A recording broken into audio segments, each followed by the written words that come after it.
That's a gallon out, for sure.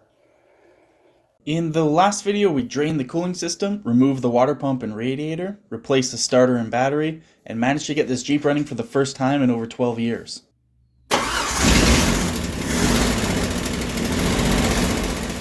There was a coolant leak due to a bad gasket, and now that the parts are here, we can start putting it back together and hopefully go for the first test drive. After getting everything back together, we'll also do a full cooling system flush to get rid of any rust or debris that has accumulated over the years sitting with low coolant.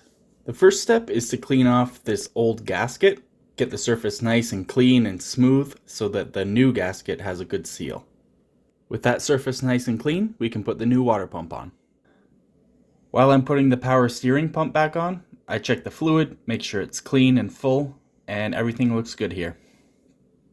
Now I install the power steering pump, all the brackets. I gave the brackets a coat of paint as well.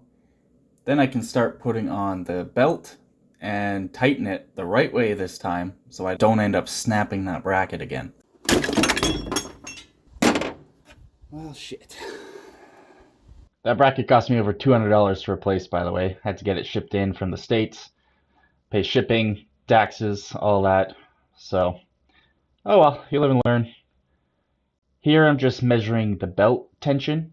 Just got a ruler on there. You apply some force in the middle of the pulleys. It should go down a certain distance. It's in the shop manual there. Do the same for the alternator belt. Put the radiator back in, which I gave a fresh coat of paint. Put on some high heat paint, which is important. You don't want that burning off. It's going to get hot. Put the fan shroud back on, the coolant overflow tank hose, the upper radiator hose, and the lower radiator hose. Put the actual fan back on. Now we can fill up the cooling system for the first time since we put the new water pump in. I'm using the leftover coolant from when we first drained it because it's pretty clean. There was some sediment at the bottom, but for the most part, the coolant was still good, and we're going to be doing a full coolant flush after this anyway. I just want to run it, make sure the water pump and everything is good, and then we'll do a cooling flush.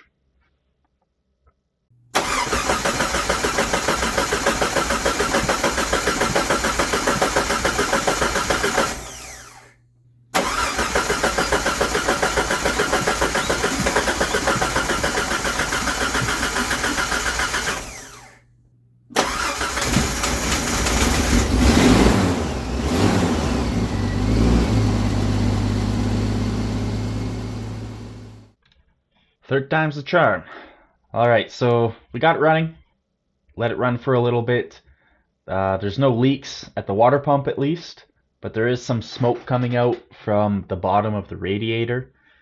It looks like right where the hose connects to the radiator, and you can see there it's kind of wet, like there's coolant leaking from either the hose or the radiator itself.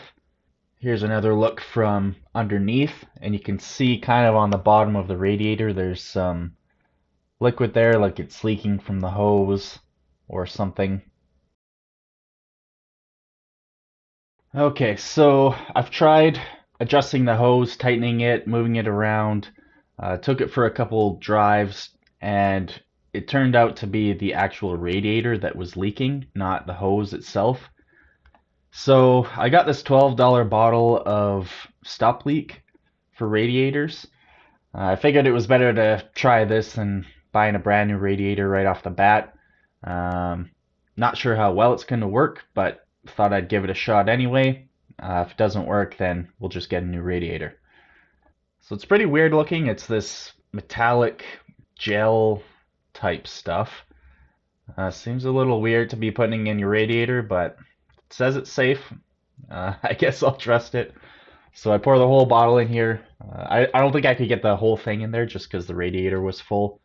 So I put a bit in the overflow tank, which looking back now, I wish I didn't because it was kind of a pain to clean that back out. But just squeezing the top of the hose here to get some air bubbles out, just so I can fit a bit more of this solution in there.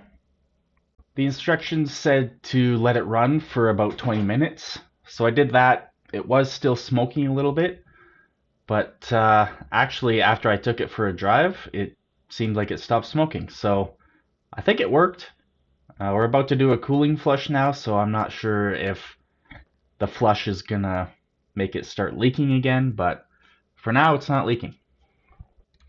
So now we're gonna do a cooling system flush. I've got a whole bottle of this coolant flush here, mixed with some warm water, and we're gonna drain about a gallon of the coolant from the car, fill it up with this, run it for a bit, and then drain the whole cooling system. I drain all the coolant from the radiator, but it's not quite the gallon that we need, so we're gonna need to drain some more coolant from the engine.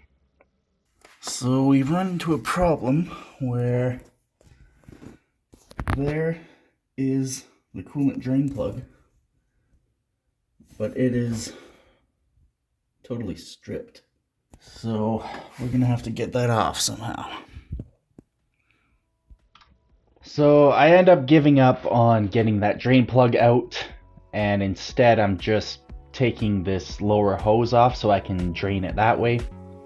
And that's where things start to go wrong.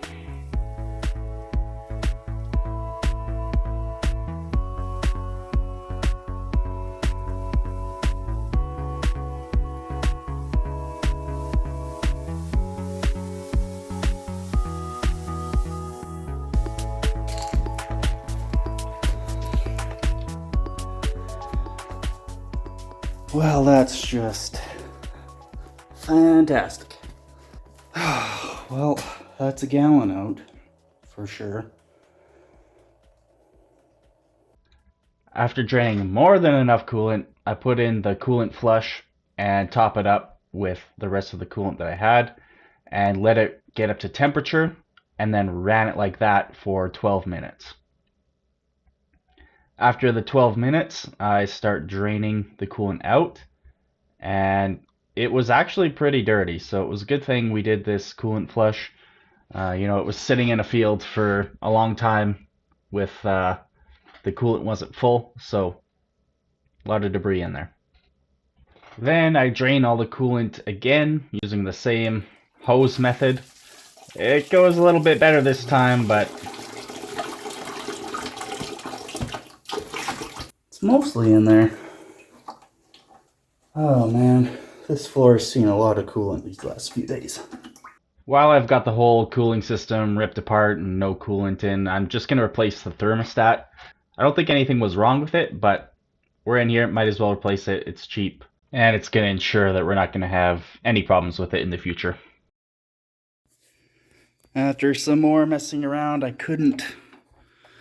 just couldn't get this whole thing drained, and it's got that goop in it from that stop leak stuff. So I tried to take that bolt off again, ended up just snapping it right there.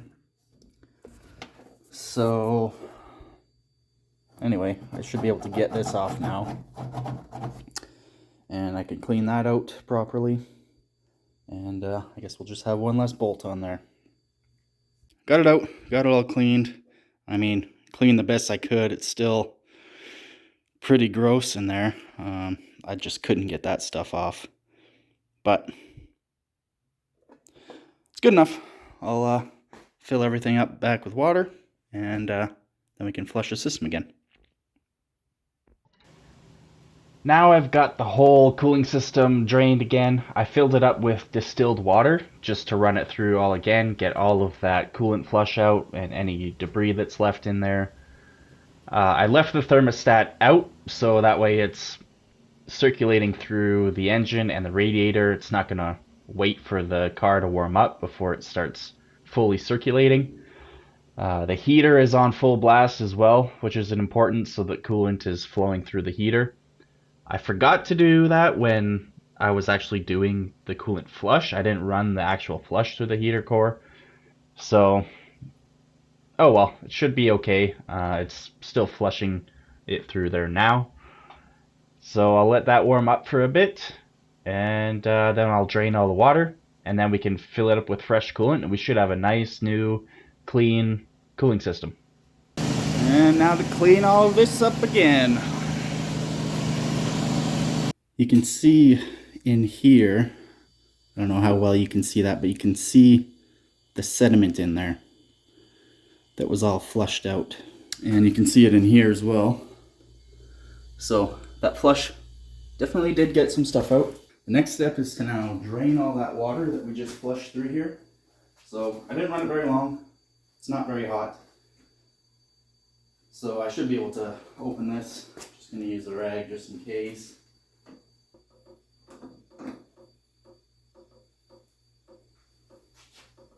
And you can see here, even though it was just pure water in there, it's still, you know, pretty dirty. So it's still flushing out a lot of that stuff. While I'm waiting for all that water to drain, I just do a quick oil change as well. Drain all the oil, put a new filter on, fill it up with some new oil, and we're good to go. Now this is what I was trying to do every time. Just crack it open a little bit so the hose would drain into the bucket instead of all over the floor. But of course I'm still getting a little bit on the floor. Alright, so thermostat's on. Got a fresh coat of paint on that housing. All the hoses are back on. Now I just need to fill it up with coolant.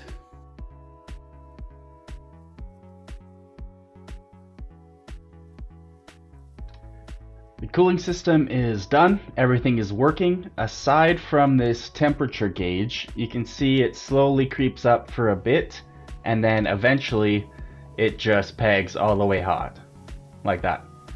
So something's not quite right. We're gonna have to look into that, but it's not overheating. It's not smoking or leaking anymore. So that's good, but in the next video, we'll look into this temperature gauge. Thank you for watching this video. I'm glad I have a running and driving Jeep now. We can drive it around, see what other problems it might have, and yeah, go from there. If you're interested in seeing how I diagnose this temperature gauge that isn't working, make sure you subscribe and you can see that next video. It wasn't as simple as just replacing a sensor. So I did a lot of testing and learned a lot of new things. Thanks again for watching. I'll see you later.